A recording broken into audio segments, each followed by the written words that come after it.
Olá, queridos acadêmicos! Neste momento, vamos fazer uma contextualização da unidade 1 do nosso caderno de estudos. Para relacionarmos a evolução da história da didática com a evolução histórica da própria educação, precisamos conhecer as principais contribuições de Comenius, Rousseau, Pestalozzi, Herbart, Dewey para a constituição da disciplina didática.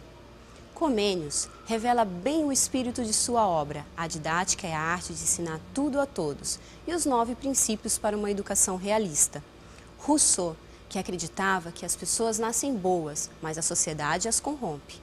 Pestalozzi, para ele, os princípios e as condições ambientais favorecem o desenvolvimento harmônico das crianças.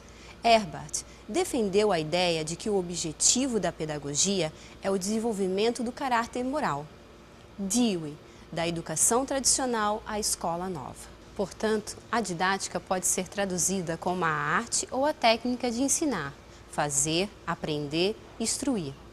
Retratada por vários autores na atualidade, que enfatizam que a didática se preocupa com o ensino, com as condições de aprendizagem e as relações entre professores e alunos. José Carlos Libânio, em seu livro Didática, afirma que didática é a disciplina que estuda o processo de ensino no seu conjunto, no qual os objetivos, conteúdos, métodos e formas organizativas da aula se relacionam entre si, de modo a criar as condições e os modos de garantir aos alunos uma aprendizagem significativa. Veja então que, a partir deste ponto de vista, a didática deixa de ser uma disciplina meramente técnica e instrumental.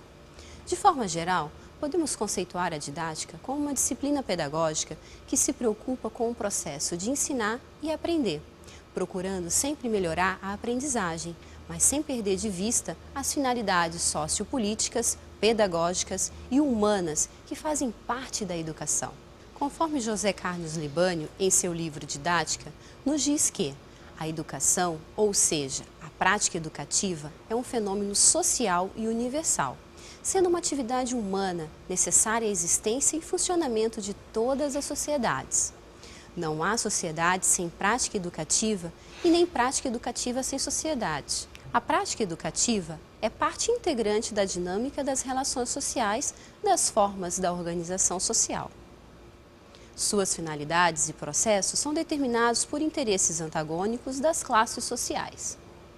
No trabalho docente, sendo manifestação da prática educativa, estão presentes interesses de toda a ordem, sociais, políticos, econômicos, culturais, que precisam ser compreendidos pelos professores.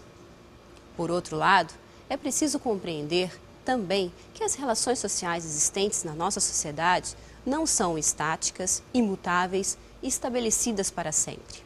Elas são dinâmicas, uma vez que se constituem pela ação humana na vida social. Isso significa que as relações sociais podem ser transformadas pelos próprios indivíduos que a integram. Assim, o indivíduo deve tomar consciência do seu papel na sociedade, bem como no seu processo de mudança, transformando-a numa sociedade mais justa. Então, vamos pensar na seguinte pergunta: se as concepções pedagógicas pretendem promover o sujeito, então o que as difere? Acadêmicos, a diferença está na exteriorização das posturas ideológicas desses sujeitos, que são determinantes e que podem estar ou não subentendidas em relação às teorias ou tendências pedagógicas. Ou seja, a educação alimenta o conhecimento e este, por sua vez, está a serviço da educação, que transforma o sujeito em um ser melhor. Então, que tipo de educação desejamos? Como ensinar e por que ensinar e quando ensinar são tão importantes quanto o para que ensinar? Nesse sentido, observe nas explanações das professoras o que elas entendem sobre a importância da didática nesse processo de ensino-aprendizagem. Nesse momento, vamos falar da história da didática no Brasil. A educação formal teve o seu início por volta de 1549, com a chegada dos jesuítas. Seu método, o Ratio Studiorum, instituído posteriormente pela Igreja em 1599, propunha um ensino que abrangia 3 cursos: humanista, filosófico e teológico. Com esse método, os jesuítas passaram a investir nos filhos dos colonos para formar futuros padres e a elite nacional. Aos índios restava apenas a catequese, o que era um instrumento fundamental para que esses se tornassem mais dóceis. Portanto, índios, pobres, negros e mulheres eram excluídos do processo educacional como um todo, sendo a educação formal um privilégio exclusivo da elite. Em seguida, surge a pedagogia tradicional, leiga, e bem mais tarde a Escola Nova de Dewey. Na segunda metade do século passado, o tecnicismo invade a educação e, a partir da década de 80, surgem as pedagogias críticas. Assim, se estudarmos as teorias e as tendências pedagógicas que fundamentaram as práticas educativas brasileiras, podemos, enquanto educadores, optarmos por uma didática que venha ao encontro das nossas reais convicções. Na continuidade, conhecemos as tendências pedagógicas e suas relações com a didática. Que são elas? A tendência liberal. Essa tendência tem como principal objetivo preparar o ser humano para exercer o seu papel social para uma melhor convivência em sociedade, onde ele deve aprender que a desigualdade é fruto da própria sociedade. Mesmo que algumas tendências liberais preguem a igualdade de oportunidades, as desigualdades de condições não são consideradas, acreditando na neutralidade da escola. Já a tendência progressista, ao contrário da tendência liberal, entende a educação como um processo social, uma manifestação que tem caráter intelectual e que só a educação e a escola talvez não sejam capazes de neutralizar os seus efeitos negativos, visto que o seu principal objetivo é inserir o indivíduo no processo político e na sua participação nas mudanças significativas para o desenvolvimento social. Portanto, não há neutralidade nem na educação e nem na escola. Nesse sentido, Paulo Freire, um educador brasileiro que já visava uma educação da conscientização, uma educação que é por essência concreta, objetiva, intervindo sobre a realidade, para ele, a educação não é neutra, mas sim um ato político. Estudamos também termos mais práticos, aproximando-se de aspectos técnicos da didática, bem como da dimensão humana e política que os envolvem. Percebemos que não há atividade humana sem objetivos, ou seja, a educação é uma atividade humana intencional, que é movida por esses mesmos objetivos. Assim, vamos refletir sobre a conversa de Alice com o gato na história Alice no País das Maravilhas. Assista um pedacinho dessa conversa. Você é um gato? Mestre gato. Oh, Mimi, and the bolo. Oh, espere, não vá, espere. Muito bem. Terceiro Oh, verso. não. Obrigada, mas eu só queria saber que caminho tomar. Oh, isso depende do lugar aonde quer ir. Oh, realmente não importa, desde que eu... Então, não importa que caminho tomar.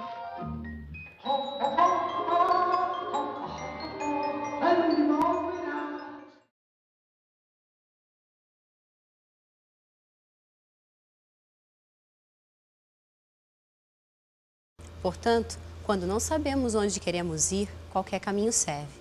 Mas quando sabemos, precisamos optar das várias alternativas existentes, de preferência pelo melhor caminho a seguir. Com isso, queremos dizer que os objetivos a que nos propusemos atingir também irão influenciar em nossas decisões sobre conteúdos a serem ensinados, bem como nos métodos a serem usados e até na escolha de procedimentos avaliativos. Deste ponto de vista, é de grande importância o professor compreender a fonte desses objetivos, tendo como pontos de referência o aluno no que se refere às suas necessidades e interesses, a sociedade e suas características que marcam profundamente a educação, e os conteúdos das diversas ciências historicamente produzidos e acumulados pela humanidade. Assim, os tipos de classificação dos objetivos podem ser quanto à especificação. Objetivos gerais são aqueles mais abrangentes e alcançáveis em determinado período.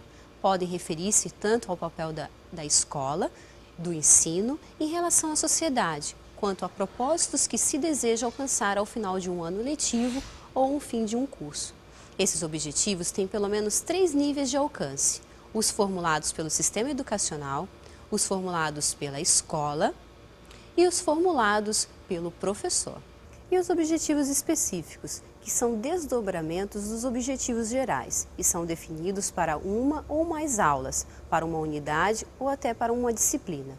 Assim, os objetivos específicos são simples e alcançáveis em menor período. Exemplo, objetivos de determinados temas. Neles, o professor expressa suas expectativas em relação ao que os alunos devem desenvolver no decorrer do processo ensino e aprendizagem.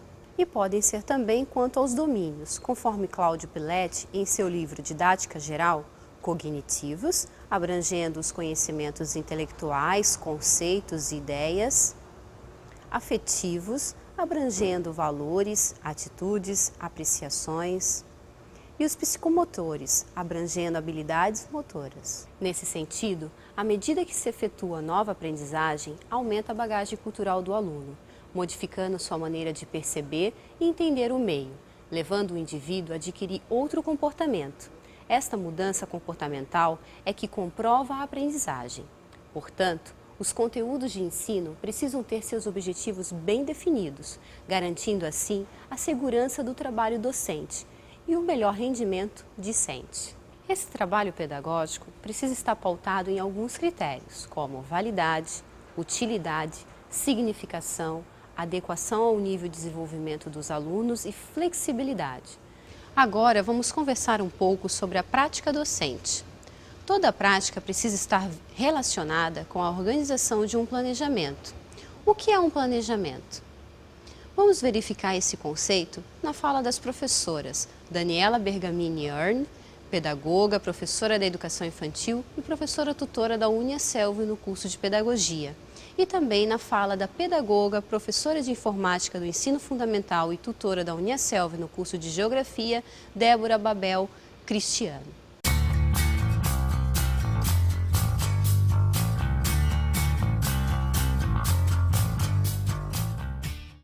O planejamento é um objetivo, né? Ele tem que ser organizado de acordo com a minha prática, o que eu quero dentro da sala. Eu, como professora na educação infantil, tenho como objetivo buscar as diversas linguagens. A linguagem corporal, a linguagem musical, a linguagem matemática, onde eu posso explorar, buscar, provocar, instigar as suas habilidades. Como dizia Paulo Freire, quem ensina aprende, quem aprende ensina. Um exemplo de planejamento que eu apliquei com a turma de 5 anos foi o de desafiar as crianças a solucionar situações, problemas, a qual nessa atividade eu pedi para que eles saíssem da sala e chegassem até o portão de entrada da unidade sem pisar na grama ou na brita. E um conversava com o outro e falava, eu vou correndo, eu vou andando, mas eles não pararam para pensar aonde que eles iam pisar. Eles saíram pela porta, desceram as escadas e pararam bem no corredor, onde de um lado tinha a brita, do outro também tinha a brita e logo depois da brita vinha a grama. Foi bem interessante que eles corriam de um lado para o outro e não conseguiam passar. Até que um deles viu aquele rodapézinho encostado na parede de cimento. Ele grudou na parede igual lagartixa e foi se arrastando. Esse conseguiu. O segundo foi atrás dele, só que quando ele tentou, ele se desequilibrou e caiu para trás, deu um passo para trás. As próprias crianças mandaram ele voltar e começar de novo, porque ele tinha pisado na brita. Numa das partes do caminho tinha areia. Eles olharam, prof, na brita e na grama não pode, na areia pode. E depois eles acharam um caminho de tijolo que faz todo o cercado da grama, onde eles foram pisando naquele caminhozinho de tijolo até chegar no portão. E foi bem interessante, porque uns conseguiram, outros não. Por quê? Porque tem essa parte do equilíbrio, onde muitos ainda não têm o total equilíbrio do seu corpo. Então, quer dizer, aí a gente já percebeu onde a gente tem que estar trabalhando mais ou menos com essas crianças. Para a criança, é muito importante a gente estar passando primeiro, antes dos jogos e das brincadeiras, eles estarem criando ou respeitando as regras, debatendo primeiro quem começa ou o que vão fazer, para depois não ter aquela briga, aquela discussão.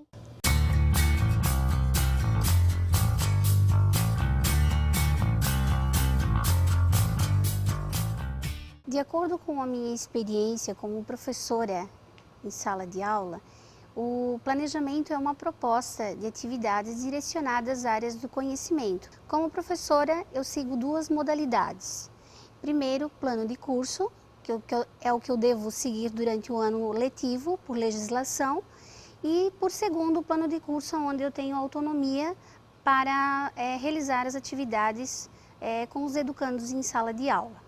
Então, sempre os objetivos do meu planejamento são voltados para o aluno, com foco também na faixa de idade. A importância da didática dentro do meu planejamento sempre tem como intenção fazer alguns argumentos, como para quem vou ensinar, a quem vou ensinar, como vou ensinar e por que vou ensinar isso ao meu aluno.